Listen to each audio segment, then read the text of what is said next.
everyone, welcome to NCERT Easy Explanation. Today we are going to discuss about lymph, that is tissue fluid. This is the part second video from the chapter circulatory system.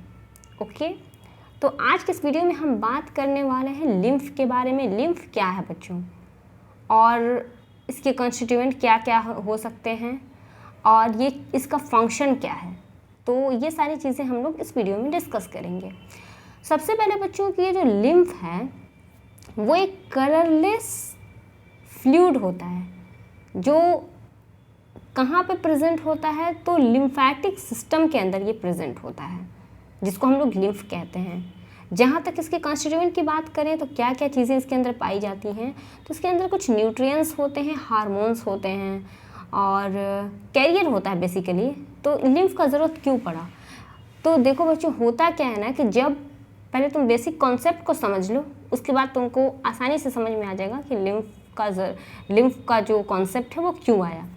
तो जब भी blood इस तरह से, ये मान low blood capillary है, जब इस तरह से वो पास करता है ब्लड यहाँ से, तो इसके अंदर छोटे छोटे पोर्स होते हैं. इस पोर्स से कुछ चीज़ें जैसे कि कुछ प्रोटीन हुआ, कुछ मिनरल्स हुए या फिर कुछ गैसेस, वो यहाँ से बाहर निकल जाते हैं. ठीक है, और वो यहीं पे टिश्यू में ही स्टोर हो जाते हैं. ठीक है, अब चूँकि ये ब्लड तो यहाँ से फ्लो करके ये बाहर निकल गया, वेसल्स तो ये ब्लड वेसल्स है, यहाँ से ब्लड बाहर निकल गया, लेकिन वो जो रिमेनिंग जो चीज़ें बाहर निकल गई हैं इस वाले वेसल्स से, वो तो यहाँ पे प्रेजेंट है.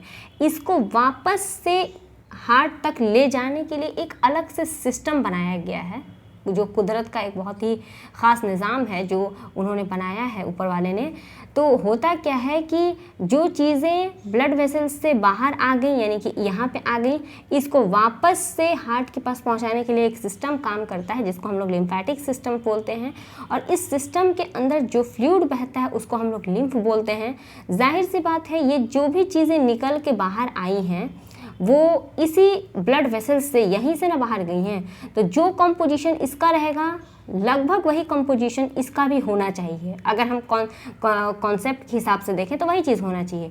तो लिम्फ का भी सेम कंपोजिशन होता है जो कि ब्लड का होता है, लेकिन कुछ फ़र्क आते हैं. वो कौन कौन से फ़र्क हैं वो हम लोग यहाँ पे देखेंगे. तो अब आई होप समझ में आया होगा कि लिम्फेटिक सिस्टम क्या है और लिम्फ क्या है. अब देखते हैं ये टेक्स्ट में जो दिया हुआ है और जो डिफरेंस है और जो फंक्शन है वो देखते हैं. तो देखो वही चीज़ है कि as the blood passes through the capillaries in the tissue, जैसे जैसे ब्लड पास करता है कैपिलरी में और टिश्यू में पहुंचता है, तो कुछ some water along with many small water soluble substance, कुछ वाटर साथ में कुछ वाटर सॉल्युबल जो सबस्टांस होते हैं वो मूव आउट हो जाते हैं इनटू द, यानी कि वो बाहर निकल जाते हैं उस स्पेस में जो कि प्रेजेंट होता है सेल्स ऑफ द टिश्यू. उसके साथ कुछ larger protein, most of the formed element जो ब्लड के हैं वो सारी चीज़ें वहाँ पे प्रेजेंट होते हैं. ठीक है, इनके निकल जाते हैं, वही चीज़ है. This fluid release out is called interstitial fluid, that is tissue fluid. उसी को हम लोग क्या बोलेंगे, इंटरस्टिशियल. इंटरस्टिशियल क्यों बोलेंगे, क्योंकि जाहिर सी बात है इंटरस्टिशियल स्पेस में प्रेजेंट है, इसलिए इसको बोलेंगे इंटरस्टिशियल. और चूँकि वो टिश्यू के अंदर प्रेजेंट है, that's why it is called tissue fluid. Okay, now the second line is it has the same mineral distribution. mark this point बच्चों, lymph has the same, यानी कि टिश्यू फ्लूइड का जो मिनरल डिस्ट्रीब्यूशन है वो same है, same mineral distribution as that in the plasma. Plasma का जो मिनरल डिस्ट्रीब्यूशन है वही लिम्फ का भी यानी कि टिश्यू फ्लूइड का भी होता है. Exchange of nutrients, gases, nutrients का एक्सचेंज हुआ, गैस का एक्सचेंज हुआ बिटवीन ब्लड और सेल्स के बीच में जो एक्सचेंज होता है वो इसी फ्लूइड की वजह से होता है. ठीक है, देखो क्या इस लाइन का क्या मतलब हुआ, तो ये देखो यहाँ से ऐसे ब्लड पास कर रहा है, यहाँ पे हमारा छोटा छोटा सेल्स है, ब्लड सेल, ये सारे सेल्स हैं टिश्यू, मान लो ये पूरा मिल करके एक टिश्यू बना, और यहाँ से ये इस तरह से ब्लड पास किया.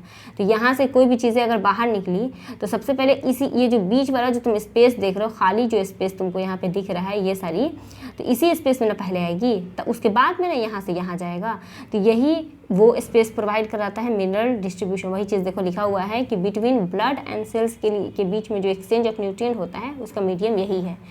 N elaborate network of vessels, vessels का एक इलेबोरेट नेटवर्क होता है जिसको हम लोग लिम्फेटिक सिस्टम बोलते हैं, जो कि कलेक्ट करता है इस फ्लूइड को कलेक्ट करेगा और वापस से मेजर वेन में भेज देगा. The fluid present in the lymphatic system के अंदर जो फ्लूइड प्रेजेंट होता है उसी को हम लोग लिम्फ बोलते हैं। जैसा कि यहाँ पे भी लिखा हुआ था कि लिम्फ को ही टिश्यू फ्लूइड भी बोलते हैं, ठीक है। इसके अलावा जो लिम्फ होता है वो कलरलेस होता है, एज आई मेंशन ऑलरेडी।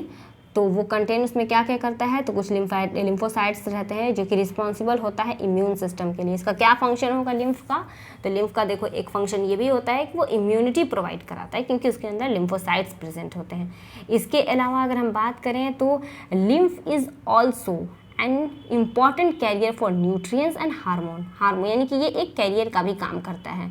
इसके अलावा fat are observe through lymph in the lacteals present in the intestinal villi, यानी कि लिम्फ के अंदर ही कुछ लिम्फ मतलब डाइजेस्टिव सिस्टम के अंदर जो लिम्फ पाया जाता है उसका एक ख़ास नाम है जिसको हम लोग लैक्टियल्स बोलते हैं। और इस लैक्टियल्स की मदद से जो फैट ऑब्जर्व होता है हमारे डाइजेशन के बाद, वो उसमें ये लिम्फ बहुत ज़्यादा हेल्पफुल होता है। तो this is all about lymph, that is tissue fluid. मिलते हैं अगले वीडियो में, that is going to be circulatory pathway of the human body. Okay, video अच्छी लगे तो like, share and subscribe. Thank you.